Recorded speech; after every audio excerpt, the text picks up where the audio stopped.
Have you seen or thought about the headlines in the news lately? We are constantly witnessing and experiencing direct effects of global warming. There are several examples that I could think of that have happened recently that have been catastrophic to several communities and the environment surrounding them. Global warming is the biggest threat that we are being faced with today that we need to address as soon as possible. I have researched global warming and climate change on numerous occasions. Last semester specifically, I enrolled in and completed a class called Climate Change and the Oceans, also known as OCG 123G.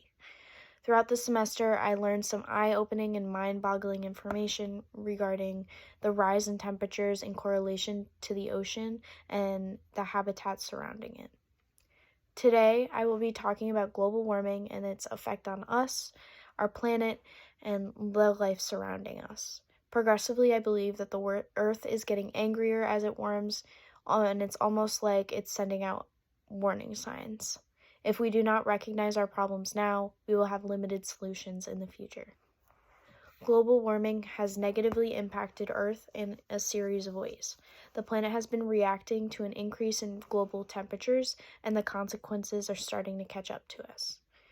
Average global temperatures are rising, and scientists have estimated that the Earth has warmed roughly 1.5 degrees Celsius, which is alarming.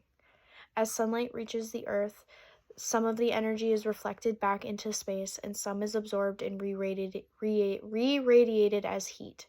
When there is an increase of CO2, there is an influx of heat reflected onto Earth and an increased amount of greenhouse gases in our atmosphere. Plants, flowers, trees, and wildlife cycles are starting and blooming earlier than expected.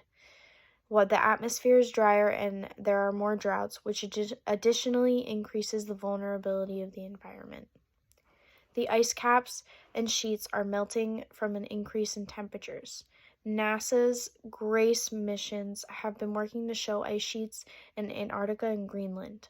While collecting data, their records show that the ice sheets surrounding the two areas have been losing mass and deteriorating since around 2002. Their data has equated to about 150 billion metric meters per year in Antarctica and roughly 270 billion metric tons per year in Greenland. When you think about these numbers, you can really depict how catastrophic the global rise in temperature is and are. An increase in wildfires, tropical storms, heat waves, and abnormal and unpredictable weather patterns have occurred more frequently. According to the Center for Climate and Energy Solutions, climate change and global warming has been a key factor in increasing the risk and extent of wildfires and catastrophes in the western United States. Warmer temperatures and drier conditions can help these fires spread and make it harder to put out and manage. The climate change enhances the drying of organic matter in forests and surrounding areas, which therefore increases the likeliness of a fire to start and spread. This has doubled the amount of large fires that have occurred from 1984 to 2015. Alongside this, the frequency of the strongest hurricanes, which are recognized as Category 4 and 5, have all increased since the early 1990s, according to NASA's data. Climate changes and global warmings are causing extinctions of various species and rapidly changing ecosystems and environments around us. Ecosystems are being damaged and disrupted due to the global rise in temperatures. Animals are failing to adapt to the changes in their environment, and which is causing an increase in extinctions and threats towards the species. Coral reefs are bleaching and dying. Our oceans and aquatic wildlife are extremely vulnerable to the smallest differences in their habitats and temperature especially. According to the documentary Chasing Coral, there is a scientist and oceanographer named Richard Beavers, who has been studying the Great Barrier Reef. Within the last 30 years, we have lost about 50% of the world's corals and about 29% of the coral reef in the Great Barrier Reefs has died. they all have died. As the temperature increases, marine life becomes extremely vulnerable and affected by the change in their environment. Our ocean absorbs roughly 93% of the heat that is trapped by greenhouse gases, which directly correlates to why there is an accelerated rise in sea levels in our oceans. There are things we can proactively do and start for the future to slow those changes. We need to work together to rapidly reduce the amount of carbon emissions in the atmosphere and protect the planet that we have. There are many ways we can be proactive and change our behavior to benefit the Earth. First, we can decrease our plastic use and practice more reduce, reuse, recycle habits. Engage in eco-friendly options when you can, and work towards reducing your carbon footprint.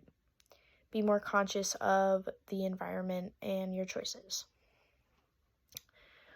You could also look into forms of renewable energy. Examples of that is a windmill. Those are more, you can see those more often around, especially in the United States. But wind power and windmills are recognized as the largest source of renewable energy. We will always have an infinite amount of wind power to use, which does not cost as much money or require as many resources as other options that we have available to us. Solar panels and solar energy is also another viable option of renewable resources. Instead of investing in something like oil, you are investing in a more eco-friendly and financially sustainable option for you and your household in the long run. As we wrap up our thoughts, we should consciously think about the consequences of our actions and work towards altering our behaviors for the benefit of our planet and our environment. We talked about how global warming is increasing, severe weather patterns and disasters are occurring globally. The environment is rapidly changing ecosystems and causing threats of extinction to various species here on Earth. Fortunately for us, there are ways we can try to slow the warming of the planet. We can consciously be proactive and choose options that are more eco-friendly. Global warming is a pressing issue that we cannot continue to ignore. If we do not put a stop to it now, we will never be able to reverse the effects it has already had on our planet.